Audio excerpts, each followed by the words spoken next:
Not a lot of parents want to hear what I'm about to say.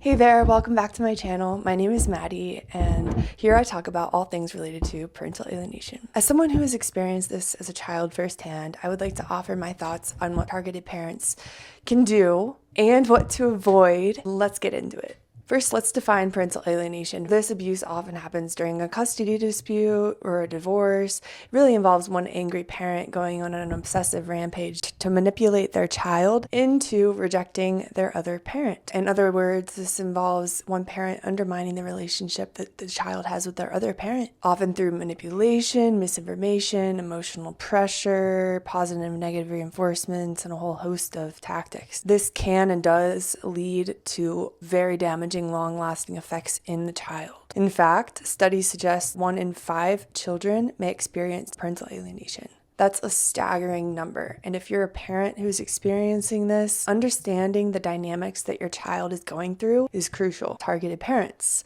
Here are some actionable steps I recommend. I'm not an expert or a therapist. I'm just someone who's been through this as a child for 20 years. I was alienated from one of my parents. I'm very familiar with the ins and the outs of alienators and this abuse. I don't represent all alienated children. I can only speak from personal experience and from what I've learned and from the people I've talked to. All of us are unique individuals with our own personalities and beliefs, and I share my own experience. Let's get into the do's. Here are some actionable steps. Number 1, always stay cool, calm, and collected. The 3 C's. You may have heard about this. Emotions will run high. Please try to keep your composure. I know this is difficult, but children mirror their parents' feelings, so displaying calmness can help your children feel very secure. Now, of course, to lose your living child is traumatic things a person can go through on this planet. It's normal. It's totally healthy to feel very emotional. That being said, in front of your child and hopefully in front of judges or family court, remain cool, calm, and collected.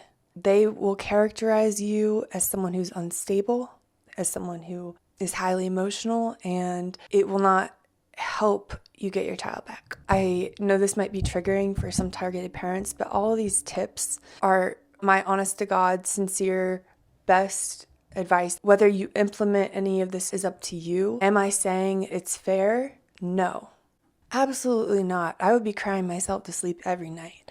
But what is going to help you reconnect with your child, to be really emotional in front of them and really sad and cry, which is going to make them feel negative emotions themselves? Or would it be to stay cool, calm, and collected? So this advice is going to be hard to hear.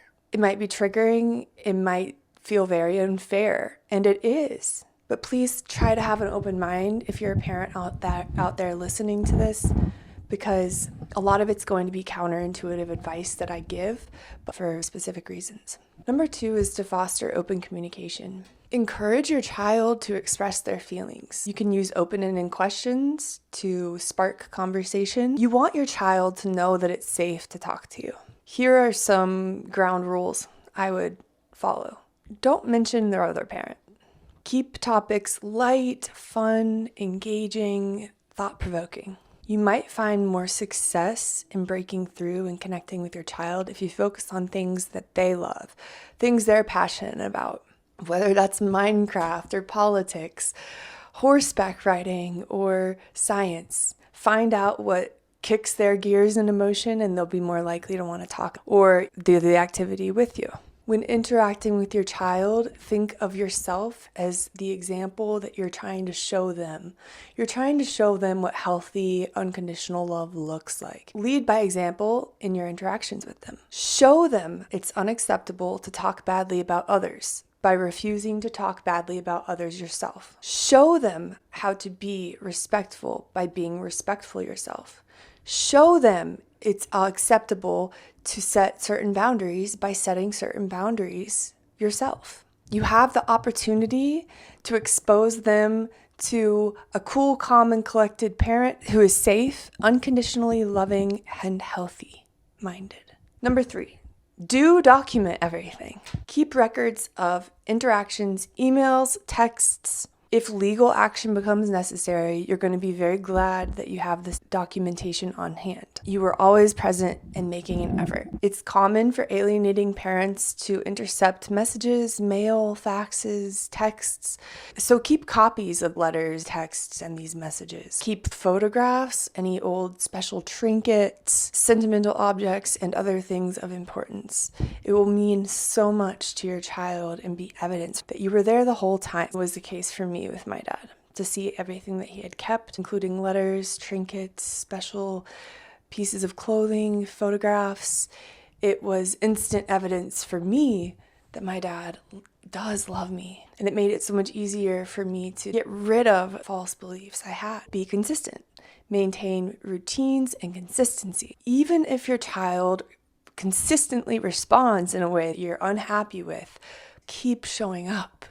Show them what a stable parent is by being a stable parent. If you're able to show your child what it feels like to have true, healthy, unconditional love, it will help them realize the other love they're receiving is conditional, cheap, insincere. You can expose the toxic parent by showing the opposite of toxicity. Do seek professional help. If you're a parent, grandparent, aunt, uncle, step-parent, anyone can benefit from the right professional help. Someone trained in family dynamics, personality disorders, and childhood trauma. Not a lot of parents want to hear what I'm about to say, but here's the truth. The more healing that you do, the better shot you have at helping your child heal in the future. Focus on healing yourself. Become the best version of yourself. Improve self-awareness, your mood, your emotional regulation skills. Use this time to really focus on yourself and your life and internal change. This is not selfish at all. Now let's discuss the don'ts. Number 1, don't engage in negative talk. Avoid speaking negatively about the other parent in front of your child. This can reinforce alienation. Don't speak negatively about anyone to your child. Show by example that there are more important things to talk about in life than putting down other people. Don't focus on negative topics when you're talking. Don't criticize your child. God forbid, don't criticize your child. They're probably already getting enough of that at their other parent's home. Number 2, don't force relationships. Now you might be thinking, Maddie, that's my entire relationship with my child right now is forcing the relationship. I get it. I'm talking about choosing sides. Make sure your child knows it's good to have relationships with both parents. Let your child navigate their feelings and don't push them to try to work through things too fast. Number 3, do not take things personally. Please understand your child's actions and behavior and things they say and do more than likely does not represent their own true beliefs and their own true feelings, but rather the influence of the alienating parent. I understand the urge to take rejection personally, especially when it's one of your family members or your own child. Please know and truly believe that you could be any parent, and this would still be happening to you. Reframe it in your mind because there is nothing that you did to cause this. For true situations of parental alienation, this is an abuser mistreating your child and you by proxy. The blame needs to stay on the abuser. Furthermore, and this point is very important, do not blame your child. Please do not blame your child. At least do not blame them directly. If you feel mad at your child, please express it to someone else, not your child. Do not make your child feel responsible for your emotions. This is what toxic parents do. If you make your child feel responsible for your emotions, you are teaching them by a poor example, that's okay for parents to do. That would be teaching your child that the treatment they're receiving from their other parent is okay because they're receiving it from you too. Lastly, don't lose hope. It can be a long and painful journey, but many children figure out the truth. Stay hopeful and persistent. One thing I've learned is that you cannot accomplish anything in life if you don't first believe that you can. This law is applicable for parents who have lost a living child due to the manipulation of the other parent. If you're a parent going through this and you've lost contact with your child or you're being alienated from your child, you are very unlikely to reconnect and rebuild with your child if you don't believe that it's possible. You might say, Maddie, there's nothing you can say to make me believe that I can reconnect with my kids. Okay, then you probably aren't going to reconnect with them. Do you want to reconnect with them? Because you can trick your brain into believing anything. Ask yourself, do you want to connect with your children? Do you want to rebuild? If yes, work on believing you can. Trust me, you can trick your brain into believing anything.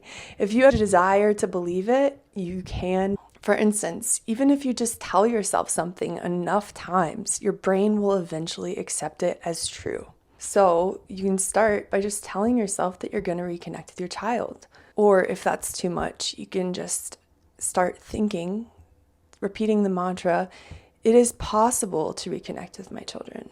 Because even if you don't believe that yet, it's true. It is possible to reconnect with your children. I consider it a minor miracle I reconnected with my dad, but it was possible. Anything can happen, and you need to believe that you're going to rebuild your relationship one day. So tell yourself that. Take it a step further. Picture them calling you. What would you say? Imagine meeting them at a park, coffee shop, or on a trail. What would your conversation look like? Have you done enough self-work to accept your child into your life and to rebuild the relationship with them? You really need to start believing that change is possible. Reconnect with your children. If you're a targeted parent and you're in this situation, please remember you are not alone. There's a community out there, resources available. You can reach out to support groups, National Parents Organization, engage in online forums, and even leave comments down below in this video. Let's create a dialogue. Thanks for tuning in. Subscribe, turn on your bell to get notified of all my videos, and please share your experiences or questions in the comments. I would love to hear from you. If you are an alienated child, please leave your own experiences and what you would add to this list in the comments. Remember, the path may be rocky, but with love, patience, and the right strategies, you can reconnect with your child. Thanks for watching. Bye.